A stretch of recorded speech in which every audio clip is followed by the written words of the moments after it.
Hey Flosstube, it's Kim. I'm back again with another monthly stitching update. Today is the 3rd of March 2024. This is Flosstube number 134. You can find me on Instagram at Spartan Stitcher. And I actually worked on, for being the shortest month of the year, given we did have an extra day, but being the shortest month of the year in February, I actually worked on 8 different pieces. So, settle in. Let's talk about the stitching I got done in February and the first couple of days of March. So, these are out of order just because the way that I work on them and the way that I pile them up. So who cares? My New Year, New Start was a Greyhound Year by the Blue Flower. I'm stitching these with the intent of displaying them separately, so I'm not doing the framework, but they are all together on pieces of fabric right now. So I stitched February, and then today I already have finished March. This is on 28 count coffee Jobelin. So I'll show you the whole piece so far. Forgive the wrinkles, it's been in a Q-snap. So there's January and February.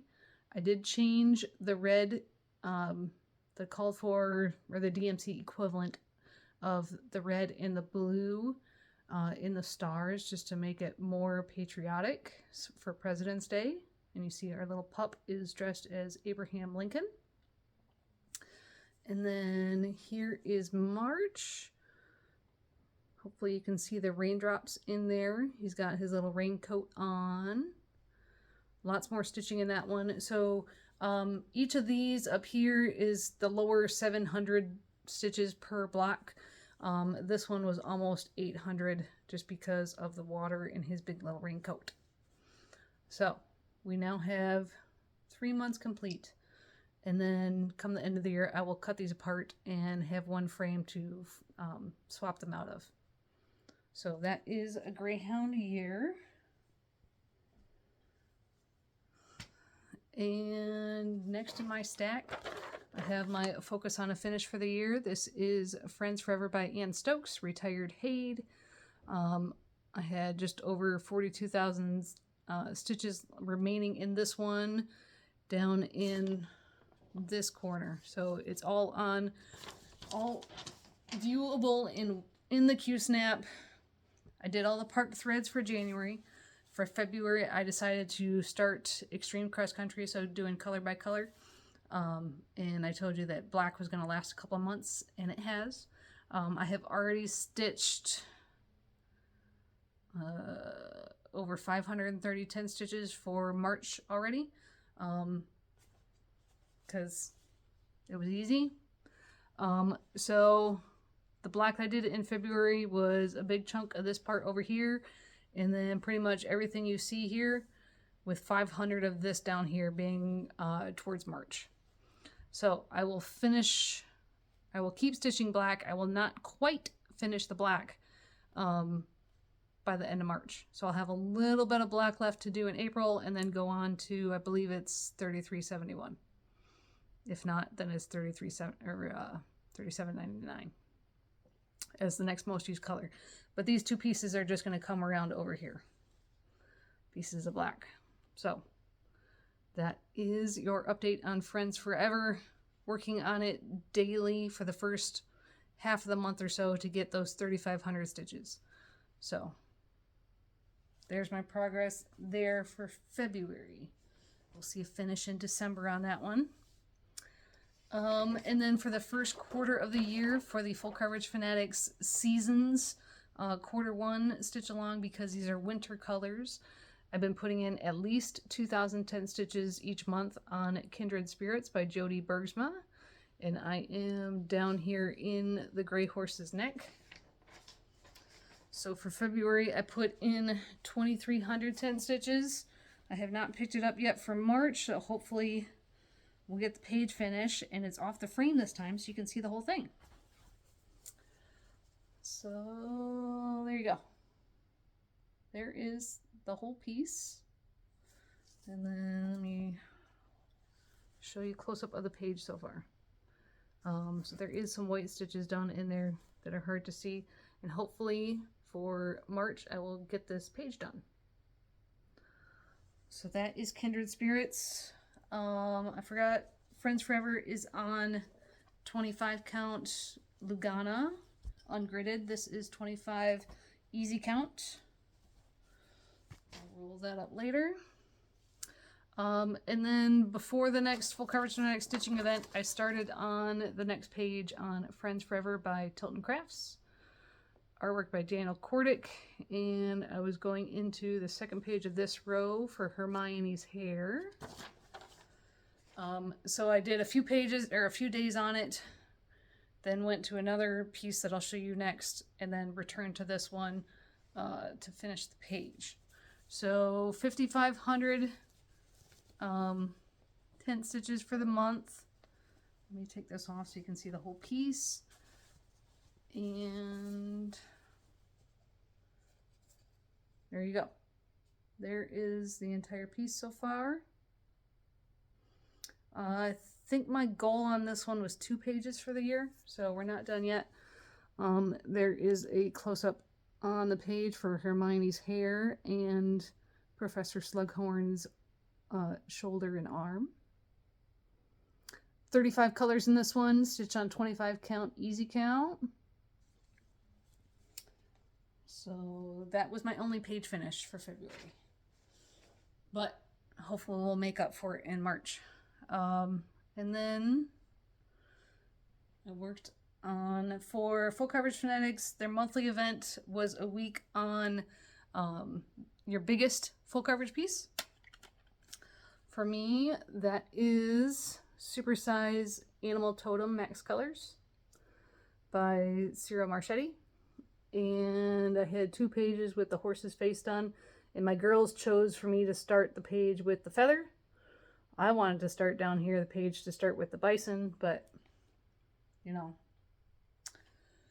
they wanted the feather. So I stitched 6 days out of the week on this one and got 3,100 tent stitches. This is one of the 2 I am stitching sideways. So the page was like here. So I did a lot of blue and a whole lot of reds. This is 28 count, easy count. So look at that horse. All right. I will continue another week on this one this month for the March monthly event in Full Coverage Fanatics, which is Confetti Conquistadors, your highest confetti piece. And as a max color, I think that certainly qualifies. And then hopefully I'll get the page done in April. I forgot what the prompt is. But yeah, I was going to work on it 1 week in February, March, and April to get the page finished on this one.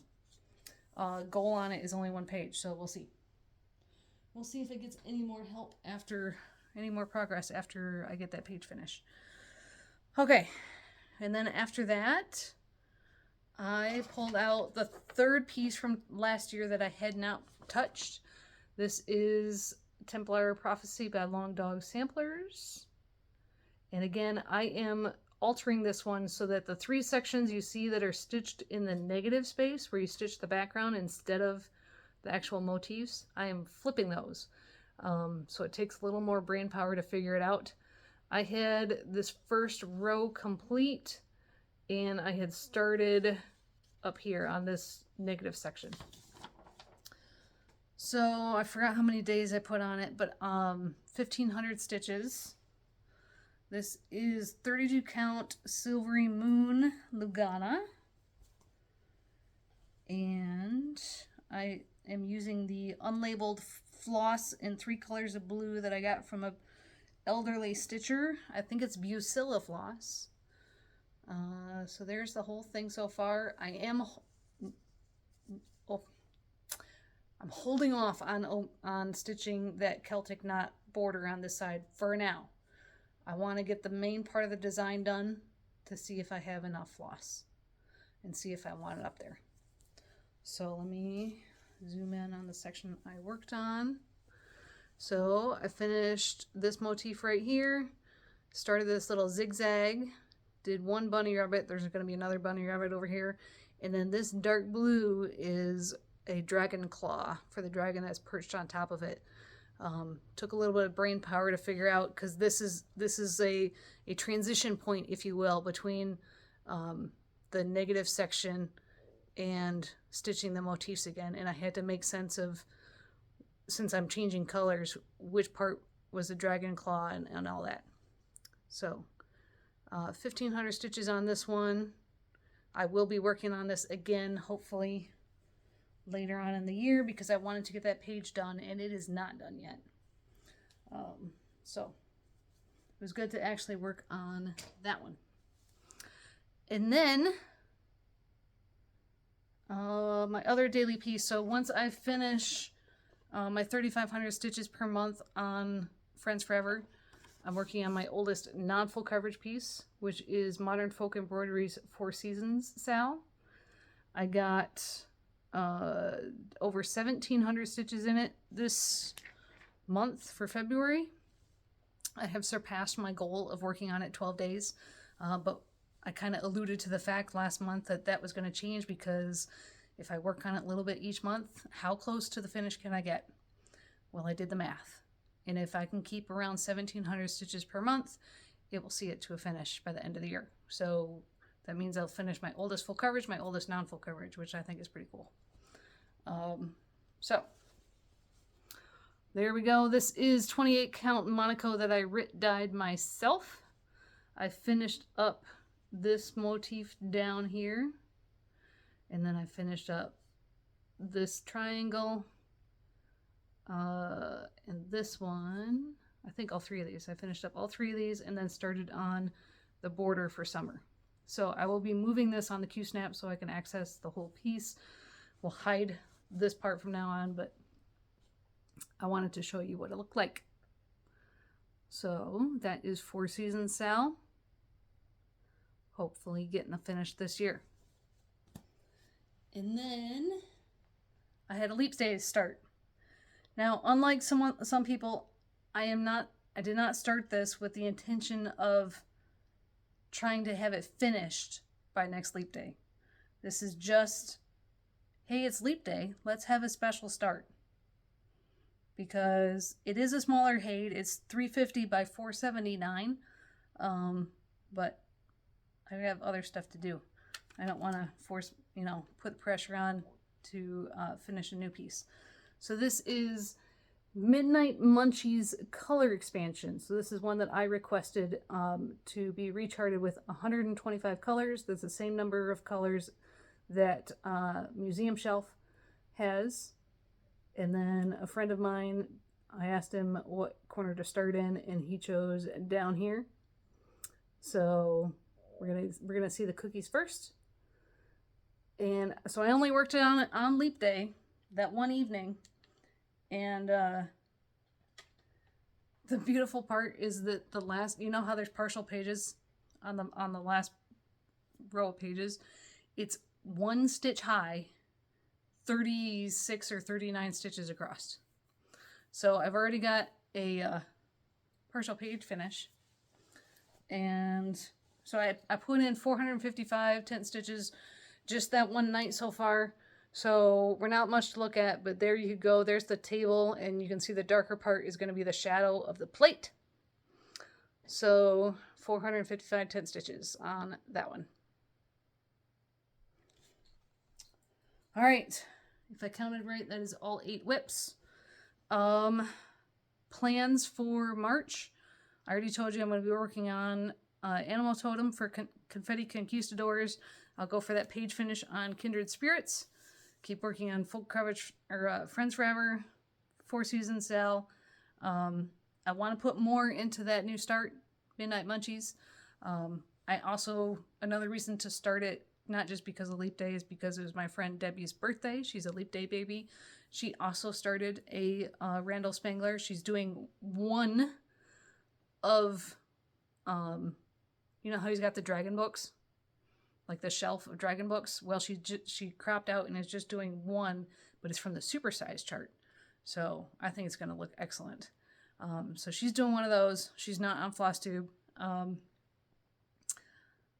then we'll see what what other full coverage pieces I work on, because there's probably going to be something else. I just haven't figured it out yet. I stitched every single day, so we are 100% for 2024 already. There's been 0 no stitch days. There's been a couple where I only did like 1 or 2 lengths, which is fine. It counts. And then so my stitch count for February for full coverage, I put in over 15,000 tent stitches on my full coverage pieces. And for non-full coverage, I did 3,995 full crosses. So we're going to call it 4,000, which brings my stitch count for the year so far to 33,500 full coverage tent stitches and 6,000 non-full coverage full crosses. So we are really, really starting out the year well. I had a couple questions on my last video about how do I stitch the big pieces, not just the ones on my quantum frame, but also museum shelf, which is on that big 4-foot wide PVC frame. So I've moved so many times, how I do it changes.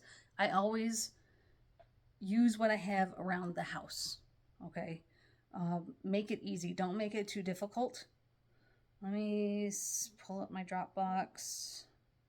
I have some pictures from my North Dakota house as to how I was doing it sitting on the couch. All right. So I had a couch with bigger arms and then a table right next to it. So depending on what page I was on the frame, you know, I'm supporting it with the arm of the couch and a Kleenex box, guys. All right, this is not rocket science. And this was for this section right here. If you're more towards the center of your frame, then I had a little TV tray with a pillow on it to support this side, and then the arm of the couch here. So you've got plenty of space to get your arm underneath and stitch two-handed while you're sitting on the couch. And I've got my light, okay?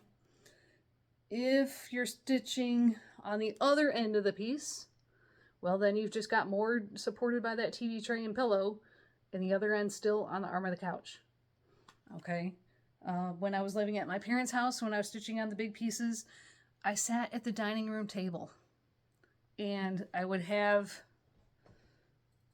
the frame. Okay, so I already showed you I'm working on lower right corner, right? So I put it on the table on an angle so that side of the frame is sitting off the table and I can stitch two-handed. If I needed to, I'd put my floss box over here as a counterweight so it wouldn't be tipping. Okay, my double-sided floss box, because that's what I work out of. I don't kit every piece. I have my entire master set of DMC, and I just put it right there, and I'd stitch. And if I have to flip it over to secure a thread end, then I just move the floss box. So I would do that with both my quantum frames and my PVC. And I still do that here in this house. If I'm stitching out, you know, in the main room so I can, you know, be with the girls, be with Hopper, that's what I'm doing. I'm laying it on the table and poking one end out so I can work on it. Once Hopper goes to bed and the girls are in bed for the evening, I'm stitching in here in my bedroom. So I've got a rocking chair to stitch on. Things are on a Q-snap, right? I do have a Lowry stand over there to help me with that. But for the bigger pieces, I'm sitting here on my bed, which you guys are on right now. I have a big, like, laundry basket size Rubbermaid container that you're sitting on. There's a towel on it to give it some padding. And then on the other side, to support the other side of the frame, I got this from Amazon. So it's just a fold out. It's got a charging cord I don't use, that's a pain in the butt. Just a fold out table, okay? So I'm sitting in the middle of my bed against pillows, against the headboard. One side of the frame is sitting on the Rubbermaid storage tote. It doesn't have to be pretty, guys. And the other is sitting on this. And then depending on what side of the piece I'm working on, I've got my tablet up here, right? I've got my little standout, my tablet up here. I've got my light clip clipped to the handle part of the Rubbermaid tote, and I'm watching TV and stitching away. So nothing expensive. Yes, it is a little bit. There's nights where I don't want to get everything out to set up my stitchy station on my bed. I'm also by myself right now, so I'm not disturbing anybody else by taking up the entire bed to do so. You know, if you're married or have a boyfriend and that person wants to go to sleep, you know, that might be an issue, but it's not something I have to worry about right now. So yeah, this was like 20-30 bucks on Amazon. You can adjust the height of the legs, just real easy with the clip. Yeah, it is meant as like a laptop tray, so there's a piece here where your mouse wouldn't fall off, and there's a cooling fan if you wanted to plug it in. Whatever. I just needed something the right height. So 20 bucks, that works. Before this, I had 2 of the storage totes. So one on each side of me as I'm sitting on the bed. So that's how I stitch on my big frames. Other places, I did have like a big overstuffed chair where the arms of the chair were up higher like this. So perfect height, right?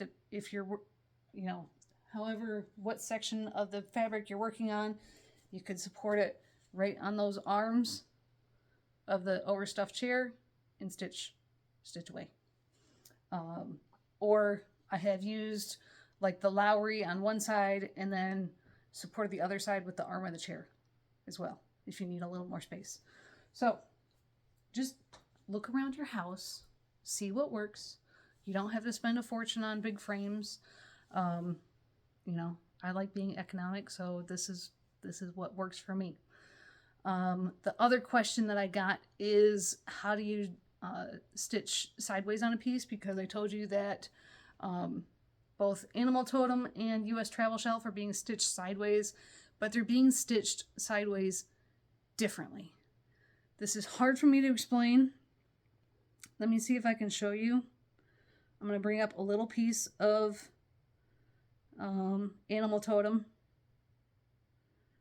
So I lock the orientation on the screen so that when I rotate it, it won't change, right? So this is the way it's supposed to be stitched, and I'm rotating it this way. Okay. And in my head, I try to draw a little picture here. When you're working on easy count fabric, you have to decide whether the gray lines make more sense in your head to be the zeros or the ones. So that your gray lines are either going to be 0, 10, 20, 30, 40, 50, or 1, 11, 21, 31, 41. When you rotate it, you got to think about this. I mean, you really only think about how you want to do it when you first start the piece. So Animal Totem, in my head, it's still being stitched the proper orientation. And then I rotate it, and I'm constantly thinking in my head that the piece is 90 degrees flipped. So this way, my lines are 0, 10, 20, 30. But when you rotate it, this line that was 10, let me think about this. The line next to it is a 9, so it's like it's justified a different way. So normally when I'm stitching, everything is justified to the left, meaning everything starts counting on the left. But when you rotate it, everything is justified to the right because it's 0, 1, 2, it's counting to 10 this way versus the normal way when I stitch. So on US Travel Shelf, I did not do the translation in my head, and I'm just stitching it as if it was the correct orientation to begin with. So this is 10, 11, 12, 13, 14, 15, 16, all the way to 20. But this one I'm counting this way. Does that make sense? It makes more sense in my head than when I try to explain it. But hopefully that clarifies things. If you have to stitch a piece sideways, I would recommend don't think of it as stitching it sideways. Do it this way. Pretend that it's the correct orientation in your head. Ignore the fact that the symbols are actually turn 90 degrees and just stitch it the way you'd normally do. That way you don't have to think about anything. If this is constantly your tens and you're counting this way, do it. That way it'll be easier for you to stitch. You'll keep going faster. This one I have to think a little bit. So it kind of slows me down. Plus it's on 28 count instead of 25. So I hope that makes sense. I hope everybody has a good stitchy day. I did have to work yesterday. That's why I did not film yesterday, and I'm filming on Sunday. It's a short weekend for me. The new job is finally going well. I've been there just over 3 months now, working at the dealership, writing service. If you would have asked me 2 weeks ago how the job was doing, I would have said, I don't know about this, because we were base salary plus commission for bonuses, and we switched to fully commission, which means you really have to know what you're doing to be able to, do well at it. And it took me a month to really, that's after 2 months of learning the systems and everything, and then another month to get my feet under me.